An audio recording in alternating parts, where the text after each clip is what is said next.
இன்னைக்கு நான் சொல்லவே முடியாது, இதுக்கு பதிலே கிடையாது. இதுக்கு பதில் வந்து அந்த இந்த அளவுக்கு கொலை பண்ணதை அது என்னன்றது அன்னைக்கு தான் தெரியும். நான் தளபதி விஜய் அண்ணா வச்சுட்டேன். எனக்கு ரொம்ப பிடிச்சிருந்தது.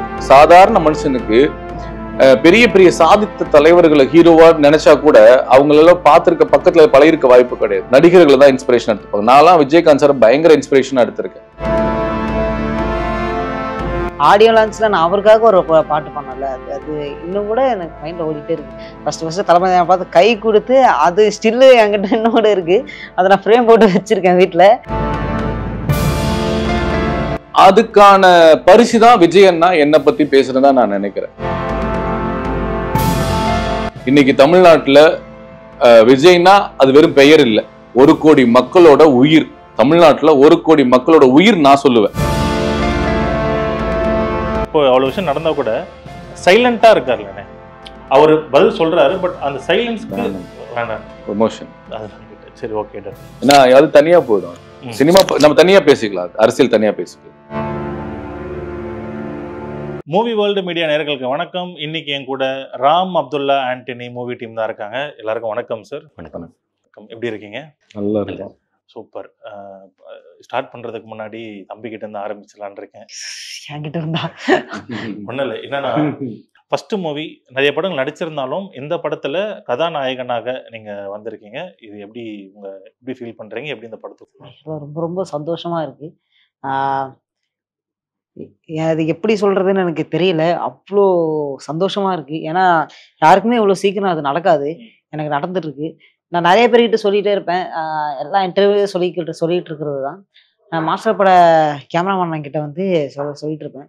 ஆனால் இந்த மாதிரி எனக்குன்னு ஒரு ஸ்க்ரீன் திறக்கணுண்ணே, அது ரொம்ப நாள் ஆசைண்ணே. இந்த மாதிரி எல்லாருக்கும் அது கனவு. நடிகராக இருக்க எல்லாருக்குமே அது ஒரு கனவு. அது எனக்கு இவ்வளோ சீக்கிரம் நடந்திருக்குன்னா அது முழுக்க முழுக்க எங்களோட ஜெயவலான மட்டும் தான் காரணம். ஸோ இந்த டைமில் ஜெயவலானுக்கும் தேங்க்ஸ். இந்த வாய்ப்பு வந்து கடவுளாக பார்த்து எனக்கு கொடுத்ததுன்னு நினைக்கிறேன். ஸோ கடவுளுக்கும் இந்த டைமில் தேங்க்ஸ் சொல்லிக்கிறேன். ட்ரெய்லர் பார்த்துட்டோம், நம்ம அதை பற்றி நிறைய பேசணும். இந்த கதைக்கு பூவையார் அப்படின்றத எப்படி சார் சூஸ் பண்ணீங்க? ஏன்னா லீட் அப்படின்றது தெரியுது, பூவையார் ஏன் அந்த கொஸ்டின் மார்க்? சூப்பர் சிங்கரோட ஃபேன் நான். அதுலேயும் குறிப்பாக பார்த்தீங்கன்னா பூவையாரோட அந்த சீன் வரும்போது பர்டிகுலராக இருப்பேன். அன்றைக்கி ஷோவில் இருப்பேன். பார்க்கும்போது எல்லா பசங்களும் தான் இருக்காங்க, குட்டி பசங்கள் பண்ணுவாங்க. அதில் இந்த பையங்களை மட்டும் ஒரு தனித்துவம் தெரியும். ஒரு விஷயம் பார்த்தீங்கன்னா சிரிக்கவும் வைப்பான், சிந்திக்கவும் வைப்பான். இந்த மல்டி டேலண்ட் எல்லார்கிட்டையும் வராது. அது போல் பார்த்தீங்கன்னா சில இடத்துல கவனம் ஃபுல்லாக அவனோட ஃபோக்கஸ் என்ன செய்ய வரமோ அதில் கான்ஃபிடென்ட்டாக இருப்பான். அங்கே எனக்கு தோணுச்சு இந்த பையன்கிட்ட ஏதோ ஒரு விஷயம் இருக்குது, இல்லாமல் இவ்வளோ துணிச்சலாக இவ்வளோ விஷயம் பண்ண முடியாதுன்று. இது வந்து காட் கிஃப்ட் அவனுக்கு. உண்மையிலே எல்லா குழந்தைங்களும் தான் பாடுறாங்க, எல்லாரும் பண்ணுறாங்க. இது ஏதோ ஒரு விஷயம் அவங்ககிட்ட ஒரு பவர் இருக்குங்க. கண்டிப்பாக அந்த ப்ரெசன்ஸ் ஆஃப் மைண்டு அதெல்லாம் தான் என்னை ஈர்த்து இந்த கதையே வந்து நான் இவனுக்காக தான் எழுதினேன். இவன் சின்ன பையனா இருக்கும் போதே நான் எழுதின கதை தான், பூவையாருக்காக எழுதப்பட்டது தான் இந்த ராம் அப்துல்லா ஆண்டனி. ரைட்டிங்லேயே பூவையார் வச்சு தான் எழுதினேன் நான். ஒவ்வொரு சீனும் அவன் எப்படி இருப்பான் எப்படின்றது அப்போ அவன் சின்ன வயசா ஒரு 4 years முன்னாடி தான் எழுதியிருந்தேன். அப்போ அவனோட சைஸுக்கு அவனோட ஆட்டிடியூட் எப்படி இருக்குன்ற மாதிரி தான் எழுதினேன். காலப்போக்கில் கொஞ்சம் டிலே ஆனதுனால ப்ரொடியூசர் எனக்கு அப்படி இப்படின்னு கிடைக்காதனால இப்போ இதுதான் ரைட் டைம். உலகத்துக்கு நான் வந்து கரெக்டாக ஜெகத்தினை எதிர்த்து ஒரு ஃபைட் பண்ணுறதுக்கு கரெக்டான பர்சன் இந்த தருணம் தான் எனக்கு அமைஞ்சுது. இப்போது ட்ரெய்லர் பற்றி பேசலான் இருக்கேன். இந்த ஸ்டார்டிங்லே ரொம்ப டீட்டெயில்டான ஒரு டைலாக் இருக்குது கொலை பண்ணுறதை பற்றி. கண்டிப்பாக ரொம்ப ஒரு மாதிரி கேட்கும்போது எப்பா என்னடா இப்படி இல்லாமடா பண்ணுவாங்க அப்படின்ற மாதிரி இருக்குது. பாட்டிலோட அது தடம் இல்லாமல் அழைக்கிறதுக்கு என்னென்னலாம் பிளான் பண்ணுறாங்கன்ட்டு. இது எப்படி சார், ஏதாவது எக்ஸ்பீரியன்ஸ் ஏதாவது இருக்கா? இல்லைனா அது எக்ஸ்பீரியன்ஸ்லாம் எதுவும் கிடையாது. தழுவி எடுத்து அது முழுக்க முழுக்க எனக்கு எண்ணத்தில் ஓடினது ஒரு கற்பனை தான் தவிர இதை வந்து தவறாக யாரும் பண்ணக்கூடாது. இன்னொரு விஷயம் பார்த்தீங்கன்னா இந்த டயலாக்கு பதில் வந்து அக்டோபர் 31 தான் இருக்கும். இன்னைக்கு நான் சொல்லவே முடியாது, இதுக்கு பதிலே கிடையாது. இதுக்கு பதில் வந்து அந்த இந்த அளவுக்கு கொலை பண்ணதை அது என்னன்றது அன்னைக்கு தான் தெரியும். ரைட், முழுக்க முழுக்க ரைட் சார். இது நிறைய பேர் கேட்டிருப்பாங்க ட்ரெய்லர் பார்த்துட்டு. இருந்தாலும் இது தவிர்க்க முடியாத கேள்விகள். கமெண்ட்ஸ்ல எல்லாமே அதுதான். ஃபர்ஸ்ட் ஷாட்டு காட்டும் போது பின்னாடி வந்து நம்ம தளபதி தான் இருக்காப்புல. விண்டேஜ் ப்ளஸ் வந்து இப்போ இருக்கிற தளபதி. இது வந்து டேரக்டர் சாருக்கு கொடுத்த இன்புட்டா, இல்லைனா எங்களுக்கு என்னன்னா நம்ம அண்ணன் வச்சிருப்பார் அப்படின்ற மாதிரி தோணுது. பட் என்ன மேட்ரு நீங்க சொல்லுங்க, யாரோட இன்புட்? இந்த கேள்வி நீங்க அவர்தான் கேட்கணும். அது பதில் சொல்லிடுறேன். இப்போ ஒவ்வொரு காலகட்டத்திலயும் ஒரு படம் இருக்கும். ரஜினி சார் படம், கமல் சார் படம் அப்படி இருக்கும். அவங்களோட பேக்ட்ராப்ல பார்த்தீங்கன்னா, அதுல ஒரு ஹீரோ இருக்கலாம்னு வச்சுங்களேன். ஒரு எம்ஜிஆர் சார் படமோ, ஒரு சிவாஜி சார் படமோ இருக்கும் பார்த்தீங்களா? அது அவங்கள கவர்ந்த விஷயத்த நம்ம பண்ணியிருப்போம். இப்ப இந்த ஏஜ்ல இருக்கிறவங்களுக்கு யார் ஒரு பிடிக்கும்னா, தளபதி சார பிடிக்கும். எல்லாரையும் நெறைய ஆக்டர் அதுல நான் பர்ட்டிகுலரா அது வச்சேனே தவிர, மத்தபடி யாரையும் காயப்படுத்துறது கிடையாது. இத ப்ரமோஷன் பண்ணணும்னு கிடையாது. ஒரு ரசிகர். அந்த ஒரு கான்ஸ்டபிள் சாதாரண கான்ஸ்டபிள் அவனுக்கு ஒரு ரசிப்புத்தன்மை இருக்காதா? அந்த ஒரு அர்த்தத்துல வச்சேன் தவிர, இது வேற ஒரு பிசினஸ் மோட்டிவ்ல நம்ம கண்டிப்பா பண்ணல. நான் தளபதி விஜய் அண்ணா வச்சுட்டேன். எனக்கு ரொம்ப பிடிச்சிருந்தது. என்னன்னா, அண்ணா சார் சொன்ன மாதிரி ஒரு காலத்துல MGR sir, Vijay sir, Sivaji sir photo reference வச்சுப்பாங்க. ஒரு காவல்துறை செட்டப்ல வச்சிருந்தோம்னா அங்க வந்து ஒரு காந்தி, அம்பேத்கர் சார் போட்டோ வச்சிருப்பாங்க, சுபாஷ் சந்திர சார் போட்டோ வச்சிருப்பாங்க. சோ அந்த மாதிரி ஒரு ஹீரோவுக்கு எப்பவுமே நம்ம வாழ்க்கையில சாதாரண மனுஷனுக்கு பெரிய பெரிய சாதித்த தலைவர்களை ஹீரோவா நினைச்சா கூட அவங்களெல்லாம் பார்த்திருக்க பக்கத்துல பழகிருக்க வாய்ப்பு கிடையாது. ரியல் லைஃப்ல இருக்கவங்கள தான் இன்ஸ்பிரேஷனா எடுத்துக்குவாங்க. நடிகர்களை தான் இன்ஸ்பிரேஷன் எடுத்துப்பாங்க. நான்லாம் விஜயகாந்த் சார் பயங்கர இன்ஸ்பிரேஷனா எடுத்திருக்கேன். அப்படி இருக்கும்போது ஒரு நேர்மையான ஒரு கான்ஸ்டபிள் அதிகாரி, அப்படி அவன் நேர்மையானவனா இருப்பானா, அங்க நம்ம அந்த வீட்டுல என்னெல்லாம் வைக்கலாம்னு சொல்லி ஆர்ட் டிபார்ட்மெண்ட் பேசுவாங்கல்ல, ஓகே இது வச்சுக்கோங்க அது வச்சுக்கோங்கன்னு, இல்ல இந்த இடத்துல நீங்க ஒரு இது வைங்க, அப்படி ரெஃபரன்ஸ் வரும்போது வந்ததுதான். மற்றபடி ஆமா நேர்மையான மனிதர் அவர், இப்ப தலைவர். ஆமா, ஏன்னா அவ்வளவு பெரிய ஸ்டேஜ்லயே வந்து தளபதி அவர் வந்து மக்களுக்கும் மண்ணுக்கும் அப்படின்ற மாதிரி ஒரு அடையாளமே சொல்லிட்டு போயிட்டாங்க. அந்த படத்துல நீங்க 2 பேருமே நடிச்சிருந்தீங்க. ஆனா உங்க இதெல்லாம் இல்ல, பாட்டுல வந்திருப்பீங்க, பட் கனெக்ஷன் கிடையாது. இவர் வந்தப்ப நான் வரல, நான் இருந்தப்ப இவர் வரல. அதான் பாட்டு ஒரே ஒரு நாள் வந்திருக்காரு தம்பி, ஆனா எனக்கு தெரியாது. அந்த பாட்டு சீக்வன்ஸ்ல நான் இல்ல, தம்பி மட்டும் தான் இருந்தேன். அந்த பாட்டுக்கான 3 நாள் மட்டும் தான் நான் வந்தேன். நான் எதுக்கு வந்தேன். ஏதோ ஒரு அன்ஃபர்கெட்டபிள் மூமெண்ட். ஃபர்ஸ்ட் தளபதியை நான் மீட் பண்ணதுதான். அந்த செட் ஆகட்டும், பாட்டு அது நடிச்சதாகட்டும், அதெல்லாம் தாண்டி ஆடியோ லான்ச்ல நான் அவருக்காக ஒரு பாட்டு பண்ணல. அது இன்னும் கூட எனக்கு மைண்ட்ல ஓடிட்டே இருக்கு. ஃபர்ஸ்ட் தளபதி பார்த்து கை கொடுத்து அது ஸ்டில்லு என்கிட்ட இன்னோட இருக்கு. அதை நான் ஃப்ரேம் போட்டு வச்சிருக்கேன் வீட்டுல. அதுதான் என்னால தளபதி கூட மறக்க முடியாத ஒரு மூமெண்ட். உங்களுக்கு எப்படின்னு இருந்துச்சு இந்த மாதிரி அவ்வளவு ஸ்டேஜ்ல உங்களை இன்ட்ரோ பண்ணும் போதே வந்து மக்களுக்கும் மண்ணுக்கும் ஒருத்தர் சொல்லிட்டே இருந்தாரு, அவருக்கு அவ்வளோ ஒரு இன்ட்ரெஸ்ட் இருக்கு அப்படின்னு. இப்போ அவர் அந்த அப்போ வந்து அவர் இல்ல சொல்லல, இப்போ அந்த இடத்துக்கு 7 வருஷம் ஆச்சு. அது சொல்லி 7-8 வருஷம் ஆச்சு. சரி, நான் என்ன நினைக்கிறேன்னா, இந்த பிரபஞ்சம், இந்த பஞ்சபூதங்களுக்கு நீங்க நேர்மையா இருந்தீங்கன்னா, உங்க எண்ணம் நல்லா இருந்துச்சுன்னா, அந்த பிரபஞ்சம் வந்து உங்களை வாழ்த்தும், உங்களை வந்து உயர்த்தும். இதை நான் 100% 200% நான் நம்புறேன். அதுக்கான பரிசு தான் விஜய் அண்ணா என்னை பத்தி பேசுறதா நான் நினைக்கிறேன். ஏன்னா நாங்க பிகில் ஷூட்டிங் ஸ்பாட்ல ஒரு 27-28 நாள் நான் வேலை பார்த்திருக்கேன். அப்படின்னா அந்த 28 நாளுமே நாங்க ஷூட்டிங் இல்லாத நேரத்துல உட்கார்ந்துருக்கும் போது நாங்க பேசின அதிகபட்சமான கான்வர்சேஷனே வந்து அவர் என்கிட்ட பேசினது இந்த மாதிரி மக்கள் சிந்தனை பத்தி தான் பேசினார். விவசாயத்தை பத்தி நிறைய கேட்பார். நிறைய அந்த நாங்க ஜல்லிக்கட்டு ப்ரொட்டஸ்ட், நான் வந்து காவேரி பிரச்சனைக்காக டெல்லியில போய் போராடினேன். இதெல்லாம் அவர் ஆர்வமா கேட்டது எனக்கு அவர் மேல இருந்த ஒரு மிகப்பெரிய ஒரு காதல். இன்னைக்கும் அவரை பத்தி நான் பேசுறதுக்கு அதுதான் அடித்தளம். அது தாண்டி இன்னைக்கு தமிழ்நாட்டுல விஜய்னா அது வெறும் பெயர் இல்லை, 1 கோடி மக்களோட உயிர். தமிழ்நாட்டுல 1 கோடி மக்களோட உயிர் நான் சொல்லுவேன். கண்டிப்பா. ஓகே, அப்படிப்பட்ட ஒரு மனிதர் வந்து அவ்வளவு பெரிய மேடையில சவுந்தரராஜா பத்தி சொல்லணும் அவசியமே கிடையாது. அவர் சொன்னதுக்கு அப்புறம் எனக்கு என் மீது பட்ட வெளிச்சமும் பெருசு. அதனால என் பேருக்கு உயிர் கொடுத்த மாதிரி தான் நான் உணர்ந்தேன். அந்த தருணத்தை நான் மறக்கவே முடியாது. ஏன்னா எல்லாருக்கும் வாழ்க்கையில முன்னுக்கு வரணும், ஜெயிக்கணும்ன்றதா இருக்கும். அது ஒருத்தர் சொல்லி தம்பி அப்படின்னு சொல்லி கை காட்டுறது அதெல்லாம் வாய்ப்பே கிடையாது இல்லையா? அது ஒரு சொன்ன வார்த்தையில எனக்கு ஒரு வெளிச்சம் கிடைச்சது, எனக்கு ஒரு வாழ்க்கையில கான்பிடன்ஸ் கிடைச்சது. இன்னைக்கு நான் உட்கார்ந்து பேசுறேன்னா அது பல பல பல நல்ல விஷயங்கள்ல அது மிகப்பெரிய ஒரு நல்ல விஷயம். என்னால அது மறக்கவே முடியாது. அவருடைய சைலன்ஸ், ஏன்னா எவ்வளோ இப்போ பொலிட்டிக்கலா போக வேண்டாம், பட் இப்போ அவ்வளவு விஷயம் நடந்தா கூட சைலண்டா இருக்காருல்லண்ணே. அவர் பதில் சொல்றாரு, பட் அந்த சைலன்ஸ்க்கு வேண்டாம் ப்ரமோஷன். அதுதான் கேட்டேன். சரி, ஓகே, டன். ஏன்னா அது தனியா போயிடும். சினிமா நம்ம தனியா பேசிக்கலாம், அரசியல் தனியா பேசிக்கலாம். சரி, இந்த படத்துல நீங்க பாட்டு பாடி இருக்கீங்களா? இல்ல. ஏன் அந்த உங்க சாங்ஸ் எல்லாமே பார்த்தேன், வீடியோ சாங்ஸ் எல்லாமே பார்த்தேன், பட் உங்க வாய்ஸ்ல உங்க லிரிக்ல இல்ல. சார் கூட லிரிக் எழுதிருக்காங்க.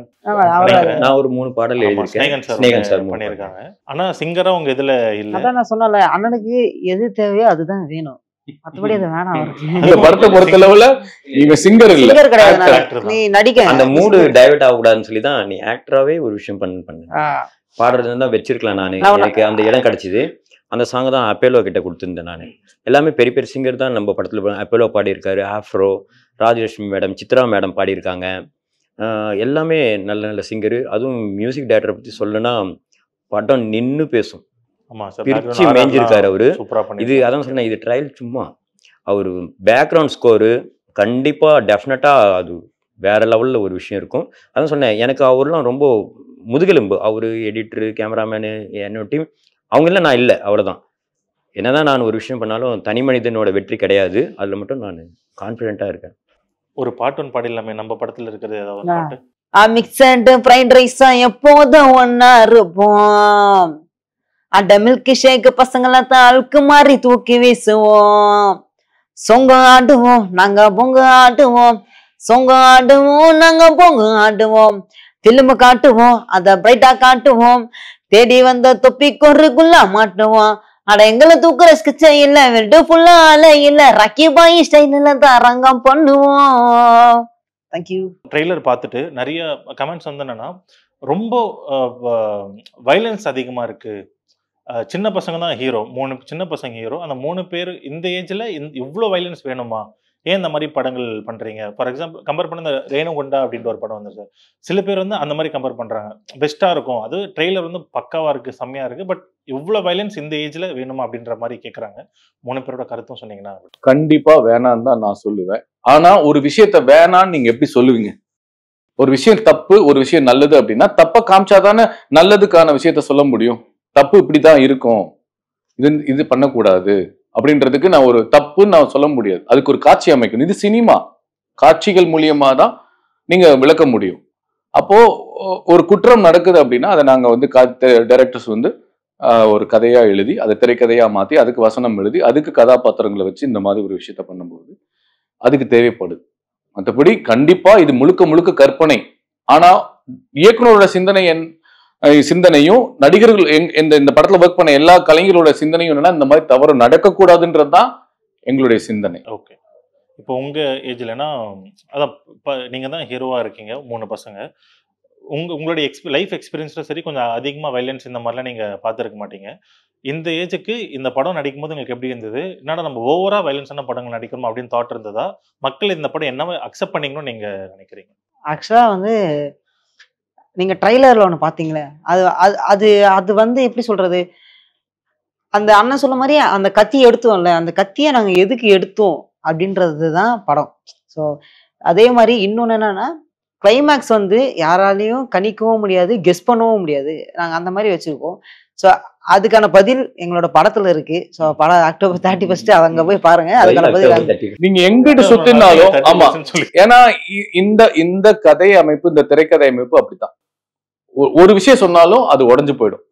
அந்த சர்ப்ரைஸ் எலிமெண்ட்ங்கிறது ஃப்ரெஷ்ஷா பார்க்கும்போது மட்டும்தான் நல்லா இருக்கும். அது ஒரு ரைட்டர் கூடிய அதுதான் மிகப்பெரிய வெற்றியா நான் பாக்குறேன்.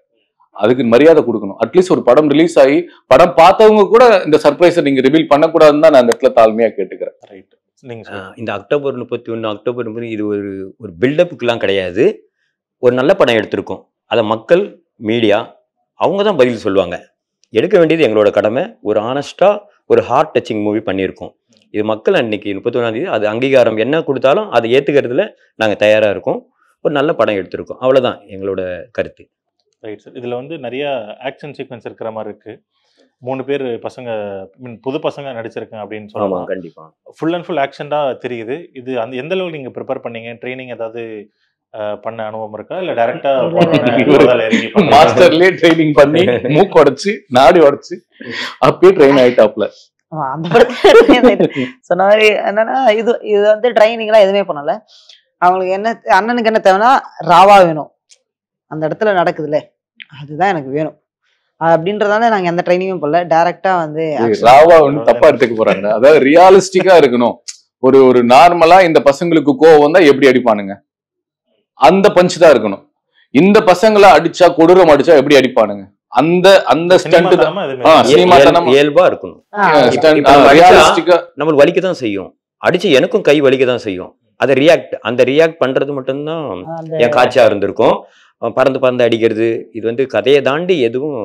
இன்னொன்னு, இது முழு நீள ஆக்ஷன் படம்லாம் கிடையாது. இதுல ஒரே ஒரு ஃபைட் தான் இருக்கு, ஒரு ஃபைட்டோ 2 ஃபைட்டோ தான் இருக்குன்னு நினைக்கிறேன், ஒரு ஃபைட் தான்.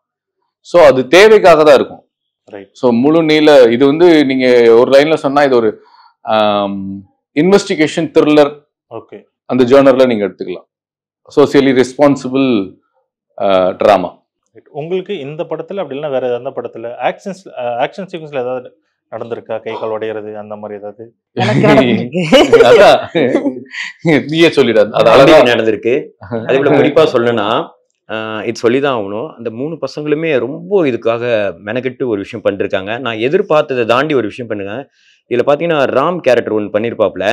அது ஒரு மதியான நேரத்துல எடுத்துருக்க இந்த fight sequence stunt master lunch time ஆகிறதுக்கு முன்னாடி ஃபைட் போகுது வருது பண்ணிட்டு இருக்கோம். பிரேக் அப்போ பார்த்தீங்கன்னா அந்த ராம் கேரக்டர் டவுசர் போட்டிருந்தாப்புல, அந்த டவுசர் கிழிஞ்சி அந்த பின்னாடி அந்த அளவுக்கு சூடு, கீழே அவ்வளோ கொதிக்கிற வெயில்லையும் சூடு கிழிஞ்சிருக்கு. அவன் டவுசர் அதை கூட பொருள்படுத்தலை. நான் சடன்லி திரும்பி பார்த்தோன்னே, ஏய் ராம் இங்கே வா, என்ன டவுசர் கிழின்னு பார்த்தா கிழிஞ்சிருக்கு. அந்த குழந்தைக்கு அந்த இடத்துல எவ்வளோ பெயின்ஃபுல்லாக இருந்ததுன்னு என்னால் புரிஞ்சிக்க முடியுது.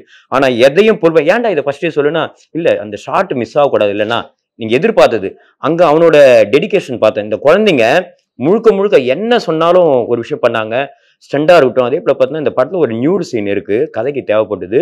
அந்த நியூட் சீனை ஒரு சொல்லுவாங்க, கூச்சத்தை இழப்பவன் உச்சத்துக்கு வருவான்னுவாங்க, சரிங்களா? எனக்கு உண்மையிலே அந்த ஒரு விஷயம் நம்ம சொல்லும் போதே அது என்ன எதுன்னு கேட்கல, சரிங்கண்ணா அப்படின்றாங்க. இது வரைக்கும் அந்த ஒரு சாக்கடை தண்ணியா இருக்கும், இறங்கி இதில் ஓடுங்க அப்படின்னா ஓடுவாங்க. என்ன அதுல என்ன இருக்கு, எதையும் கொஸ்டின் இல்லை, அண்ணன் சொன்னா ஓடுவாங்க. அதுதான் நம்ம இது கடவுள் கொடுத்த கிஃப்ட் எனக்கு. இந்த முதல் படத்துல இந்த குழந்தைங்க எனக்கு அமையணும்னு இருக்கு. இது எல்லாமே என்னோட முயற்சி மட்டும், தனிப்பட்ட என்னோட டீமு, என்னோட ப்ரொடியூசரோட ஆசீர்வாதம். அவர் நல்ல மனிதர், எனக்கு ஒரு ப்ரொடியூசர் கிடைச்சாரு. யாருக்குமே முதல் இயக்குனராக இருக்கிறவங்களுக்கு கிடைக்காது. எனக்கு இருக்கிற பாக்கியம் அதே போல் அறிமுக இயக்குனர் யாரும் கிடைச்சாங்கன்னா எல்லாரோட லைஃப் நல்லா இருக்குன்னு நான் அந்த கடவுளை வேண்டியிருக்கேன். நான் இதுதான் முழுக்க முழுக்க என்னோட டீம். அதே போல் சௌந்தர் சார் பிரதரை பற்றி சொல்லணும்னா, உண்மையிலே ஆனஸ்டாக சொல்லணும்னா ஒரு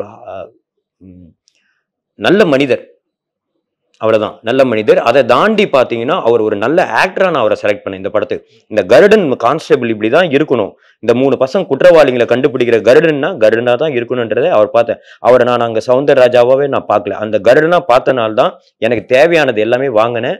இன்னைக்கு இந்த படம் ஓரளவுக்கு நல்லா வந்திருக்குது. காரணம் அது எல்லாரோட உழைப்பு தான், என்னோட டீம். அதுக்கு அவர் மட்டுமே தான் காரணம். இன்னைக்கு ஆமா, இன்னைக்கு நாங்க எல்லா ஆக்டர்ஸ் நாங்க நடிச்சிருக்கோம்.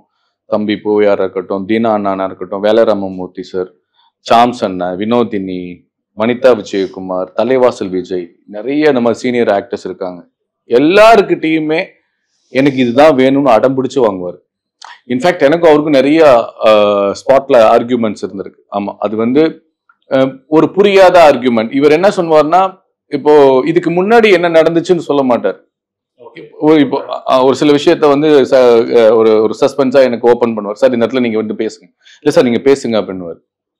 நான் டீட்டெயில் கேட்பேன், இல்ல சார் அதுக்கப்புறம் ஒரு விஷயம் சொல்லுவாரு. அப்போ நம்ம ஒண்ணு ப்ரிப்பேர் ஆகி வருவோம், இந்த மாதிரி பண்ணலாம் அந்த மாதிரி பண்ணலாம், சார் இந்த மாதிரி பண்ணுங்கன்னு. இது போதுமான்னு கேட்பேன். இது போதும் சார். சார் கம்மியா பண்ணுங்க, இல்ல கொஞ்சம் அதிகமா பண்ணுங்க, இந்த இடத்துல டயலாக் வேணுமான்னு நான் கேட்பேன். நம்ம சில நேரம் ஒரு ஆக்டர் எந்த இடத்துலயாவது ஒரு இடத்துல இம்ப்ரவைஸ் பண்ண ட்ரை பண்ணுவோம். அந்த இடத்துல அந்த மூட்ல, சார் இதை நான் சேர்த்துக்கிட்டுமா, அந்த துண்டை போட்டுக்கிட்டுமா, இல்ல நான் இது பண்ணிட்டே பண்ணும், இல்ல சார் இதே பண்ணுங்க. ஒரு மேனரிசம் முதற்கொண்டு எழுதி வச்சிருப்பாரு. கருடன் இப்படித்தான் இருக்கணும், கருடன் வந்து இப்படித்தான் சாப்பிடணும், கருடன் இப்படித்தான் முறைக்கணும் அப்படின்னு ஒரு மீட்டர் வச்சிருக்காரு. அதே மாதிரி பூவையாருக்கு ஒரு மீட்டர். அவன் வந்து எல்லா வேலையும் பண்ணிட்டு இப்படி பண்ணுவான், ஒரு மேனரிசம் இருக்கும். அதே மாதிரி தீனா சாருக்கு வந்து ஏதாவது ஒரு விஷயம் பண்ணிட்டு இப்படி சொடக்கு போடுவாரு. வேலராமூர்த்தி எப்பவுமே இப்படியே இருப்பாரு, ஒரு மாதிரி ஒரு கம்பீரமா இருக்கு. ஒரு சோ அது உண்மையிலேயே வந்து ஒரு கிரியேட்டர் வந்து எவ்ரிதிங் எல்லாமே அவர் தான், அவருடைய இதுதான். இப்போ 3 பேருமே ஸ்டார்டிங்ல இருந்து 31 சொல்லிட்டு இருக்கீங்க. மக்கள் வந்து இந்த படத்துல இருந்து என்ன எடுத்துட்டு போகலாம், அவங்களுக்கு இந்த படம் என்ன ஒரு மெசேஜ் சொல்லும், எதுக்காக இந்த படத்தை வந்து பார்க்கணும் அப்படின்ட்டு சொல்லிடலாம் சார். படம் பார்க்க ஃபர்ஸ்ட் வந்து ஆடியன்ஸு இப்படி ஒரு குழந்தைங்க நம்ம வயிற்றுல பிறந்தா கருவிலேயே கலைச்சிருக்கலாம் அப்படின்ட்டு உக்காந்துட்டு இருப்பாங்க. கிளைமேக்ஸில் இப்படி ஒரு குழந்தைங்கள பெக்கிறதுக்கு பால் பாக்கியம் பண்ணியிருக்கணும் அப்படின்ட்டு ஒரு ஆனஸ்டுலாக ஒரு ஹார்ட் டச்சிங் மூவியாக போவாங்க. இதுதான் நான் சொல்ல வரேன். 2 வரி தான். நான் வந்து இப்போ இருக்கிற ஜென்ரேஷன் ஆக்சுவலாக யங்ஸ்டர்ஸுக்கு வந்து இந்த படம் வந்து ஒரு பயங்கரமான ஒரு படமாக இருக்கும். அதுக்காக தான் இந்த படத்தை கிரியேட் பண்ணியிருக்கோம். அண்ணன் சொன்ன மாதிரி எங்களுக்கு கதை மேலே வந்து அவ்வளோ நம்பிக்கை இருக்குது. எங்களை நம்பி ஒரே ஒரு வாட்டி வந்து பார்க்க வாங்க. ஸோ அக்டோபர் 31 அன்னைக்கு எங்களை நம்பி பார்க்க வாங்க. நீங்கள் எப்பவுமே எப்படி சொல்கிறது, நான் எது சொன்னாலும் அந்த ட்விஸ்ட் உடஞ்சிரும். ஏன்னா படத்தில் ஒவ்வொரு சீனுமே ஒவ்வொரு ஷாட்டுமே எல்லாமே அந்த ஒரு ட்விஸ்ட்டுக்காக தான் இருக்கும். ஸோ அதனால் எது சொன்னாலும் உடஞ்சிரும். அதனால் நான் என்ன சொல்லுவேன்னா, இப்போ இருக்கிற யங்ஸ்டர்ஸுக்கான படம் இது. அதில் ஒரு மெசேஜ் இருக்கும். படத்தை பார்த்து நீங்கள் தெரிஞ்சுக்கலாம். அவ்வளோதான் நான் சொல்லுவேன். நான் ஒன்று சொல்லுவேன், இது வந்து இன்வெஸ்டிகேஷன் த்ரில்லர் ரியாலிஸ்டிக்கான ஒரு ட்ராமா. அப்படி ஒரு படம் பார்க்கணும்னு ஆசைப்பட்டீங்கன்னா உங்களுக்கு ரொம்ப பிடிக்கும் இந்த படம். டிசப்பாயின்மெண்ட் பண்ணாது. அதோட ஒரு பிரச்சனையை எதிர்த்து அகெயின் அதிகார துஷ்பிரயோகம் பண்ற ஒரு அரசியல்வாதி தொழிலதிபரை எதிர்த்து, அதிகார துஷ்பிரயோகம் பண்ற ஒரு போலீஸ் அதிகாரியை எதிர்த்து கேள்வி கேட்கிறவன் தான் அந்த ராம் அப்துல்லா ஆண்டனி. ஒரு வாட்டி பாருங்க, கண்டிப்பா உங்களுக்கு பிடிக்கும் நான் நம்புறேன். சப்போர்ட் பண்ணுங்க. மூவி வேர்ல்டு மீடியா நேயர்களுக்கு எனது நன்றியை தெரிவிச்சிருக்கேன். ராம் அப்துல்லா ஆண்டனி அக்டோபர் 31 திரையரங்கில் வருது. எல்லாரும் குடும்பத்துடன் வந்து இந்த படத்தை வெற்றி பெற செய்யுமாறு கேட்டுக்கொள்கிறேன். தேங்க்யூ.